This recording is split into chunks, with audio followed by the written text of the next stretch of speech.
আসসালামু আলাইকুম দর্শক। ইরান এবং ইসরায়েল যুদ্ধে জড়ানোর পর এখন আস্তে আস্তে শক্তিধর দেশগুলো প্রত্যক্ষ এবং পরোক্ষভাবে জড়িয়ে পড়ছে। যেমন মার্কিন যুক্তরাষ্ট্র অনেক দূর অগ্রসর হয়েছে। ইসরায়েলের পক্ষ নিয়ে তারা ইরানের বিরুদ্ধে লড়বে এমন একটা প্রস্তুতি নিয়ে বসে আছে। তেমনি বসে নেই চীন এবং রাশিয়া। দর্শক, দুটি খবর আপনাদের সামনে এই পর্যায়ে উপস্থাপন করছি।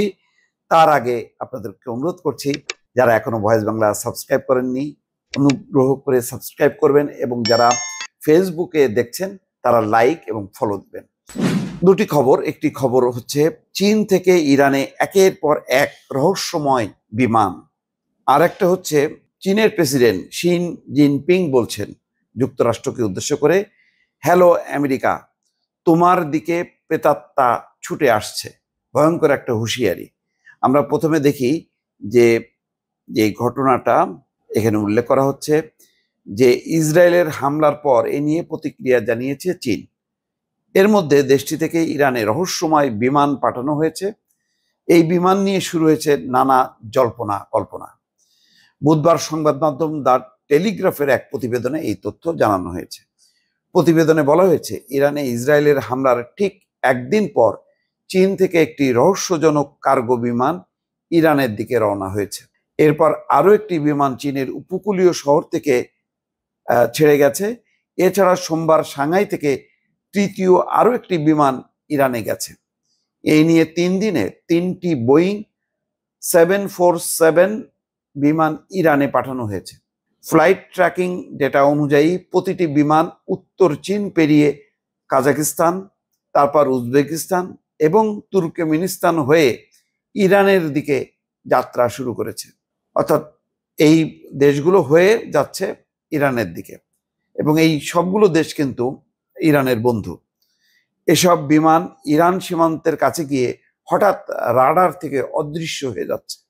তার মানে কি ধরনের প্রযুক্তি, যে তারপরে কোথায় যাচ্ছে চীনের এই বিমান সেটা আর বোঝা যাচ্ছে না। প্রতিবেদনে বলা হয়, ফ্লাইট পরিকল্পনায় বিমানগুলোর গন্তব্য লুক্সেমবার্গ দেখানো হয়েছে, তবে বাস্তবে কোনো বিমানই ইউরোপের আকাশের কাছে যায়নি। যুদ্ধের মধ্যে ইরানে বিমান পাঠানোয় নতুন উদ্বেগ দেখা দিয়েছে। এসব বিমানে কি পাঠানো হয়েছে তা নিয়েও নানা জল্পনা কল্পনা চলছে। এভিয়েশন বিশ্লেষকরা বলছেন, এই বোয়িং 747 বিমানগুলো সাধারণত সামরিক সরঞ্জাম পরিবহনের জন্য ব্যবহৃত হয় এবং সরকারিভাবে চুক্তিবদ্ধ পরিবহনেরও ব্যবহার হয়।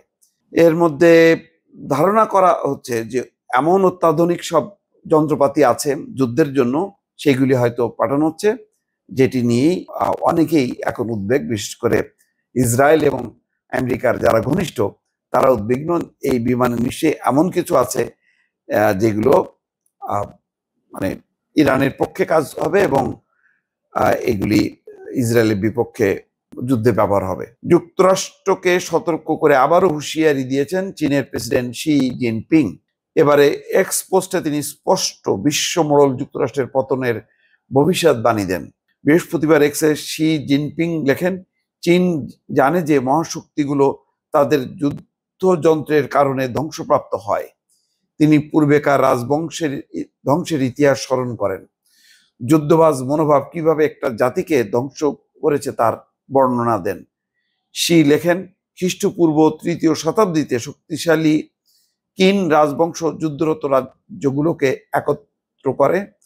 তারা মহান প্রাচীর নির্মাণ করে এবং চীনের প্রথম সম্রাটের কাছে টেরাকোটা সেনাবাহিনীকে হস্তান্তর করে, কিন্তু সৈন্যদের অবিরাম যুদ্ধে বাধ্য করে এবং সাম্রাজ্যের গৌরবের জন্য জনগণের রক্ত শুষে নেওয়ার পর এই রাজবংশ মাত্র 15 বছরের মধ্যে ধ্বংস হয়ে যায়।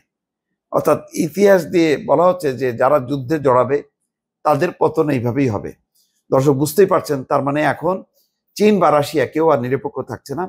তারা মনে করছে যদি ইরান কুপকাত হয় তাহলে পুরো মধ্যপ্রাচ্যে চীন এবং রাশিয়া তাদেরও আর কোনো আধিপত্য, ব্যবসা বাণিজ্য, অর্থনীতি, সামরিক কোনো ক্ষেত্রে আর তাদের আর অবস্থান থাকবে না।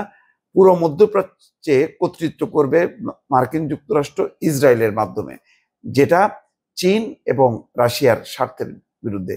সে কারণে এখন আস্তে আস্তে তারাও তৎপর হচ্ছে। দর্শক, ভালো থাকবেন। আল্লাহ হাফেজ।